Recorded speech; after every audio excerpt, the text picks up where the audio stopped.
Good morning children, welcome to the social science class. Today we are going to see unit 4 forms of government in civics.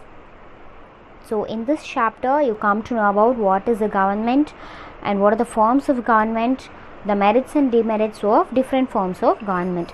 We all know government is a major thing in our country, right? Without government our life would be a little bit in struggle, right? So government only they'll allocate rules and regulations, everything, so they'll according to that only we people live in the country, right? So we'll see that government is a main agency of the state. It comprises of several members belonging to political and administrative wings. So it is a main agency of every state, right?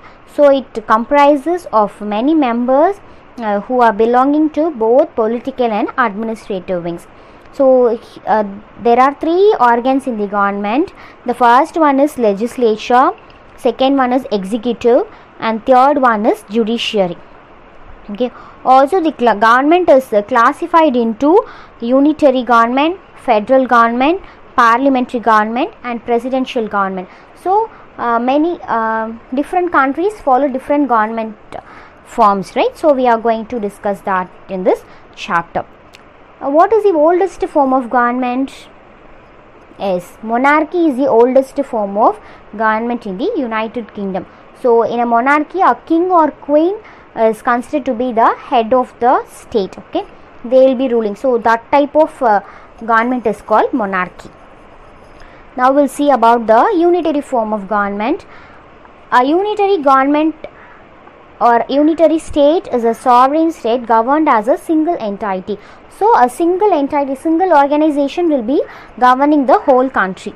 The central government is supreme and the administrative divisions exercise only powers and the central government has delegated to them. So the government, the central government is considered to be the supreme power. Okay. So some countries follow this type of government. They are England, France, Japan, Sri Lanka. So these are the examples for the unitary form of government. We'll see about the merits of unitary government. Suitable for all small countries. There is no conflict of authority and responsibility. So there will be no quarrel of authority and responsibility. It will make a prompt decisions, quick decisions and speedy action. Whenever some tragedies occur, they will be taking quick actions. Unitary government is very less expensive. Amendments, which means the changes of the constitutions also will be very easy. There is unity, uniformity of law, policy and administration. So these are the merits of unitary form of government. Next we'll see about the demerits of the unitary form of government. So we have merits as well as demerits also. It is not suitable for many big countries. The central government will have to tackle so many complex problems that lead to administrative delay. So they have to tackle many problems, okay, regarding the administration.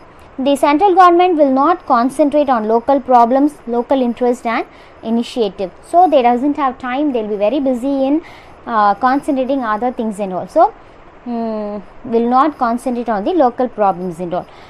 The concentration of power may pave way for the despotism of central government. So they have to pay the way for the despotism of the central government. So these are the demerits. Next we'll see about the federal form of government. The federal form of government is one in which power are divided between the national government and the regional governments by the constitution itself, and they both operate in their respective jurisdictions independently.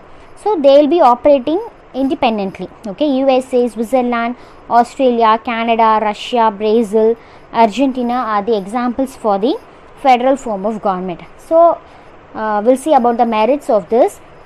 It gives rise to big states. It is more suitable for bigger countries. It is good for economic and cultural progresses.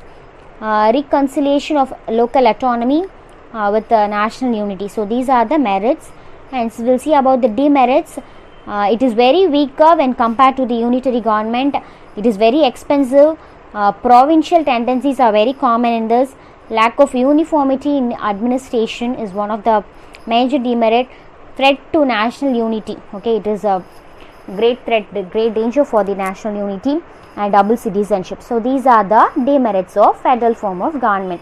Next we'll see about the parliamentary form of government.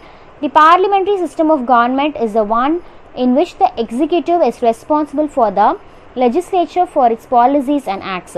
So here the parliamentary system of government is responsible for the legislature of the for its policies. The legislature will be carrying a lot of policies and acts, right? So here this form of government is responsible for that. The parliamentary government is also known as cabinet government or responsible government or Westminster form of government. Okay, so it is all carried in Britain, Japan, Canada and India. Okay, we'll see the merits of this too. Harmony between legislature and executive. Okay, there is an good bond between these two, legislature and executive. Responsible government, it will be preventing dictatorship, wide representation. And the demerits are unstable government, the government will be not steady, no continuity of policies, they will be keep on changing the policies, dictatorship of the cabinet. Okay, against separation of powers. So these are the demerits. And finally we will look into the presidential form of government. The presidential form of government is also known as non-parliamentary or fixed executive system of government, basically built on the principle of separation of power, and it's prevalent in the USA, Brazil, Russia and Sri Lanka among others.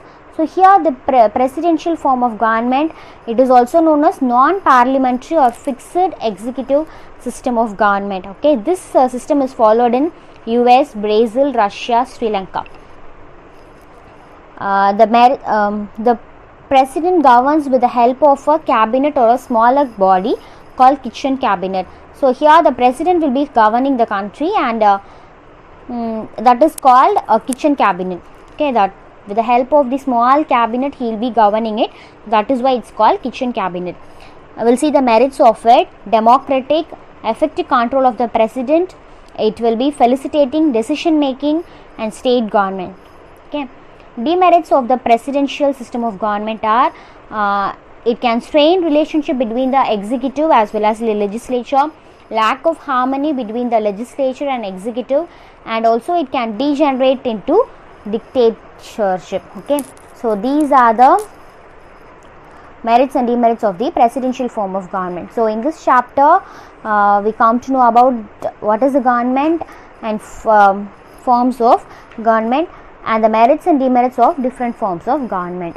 You will get the notes of this lesson, children, so you can understand it better. Okay, I hope you would have understand this. Thank you.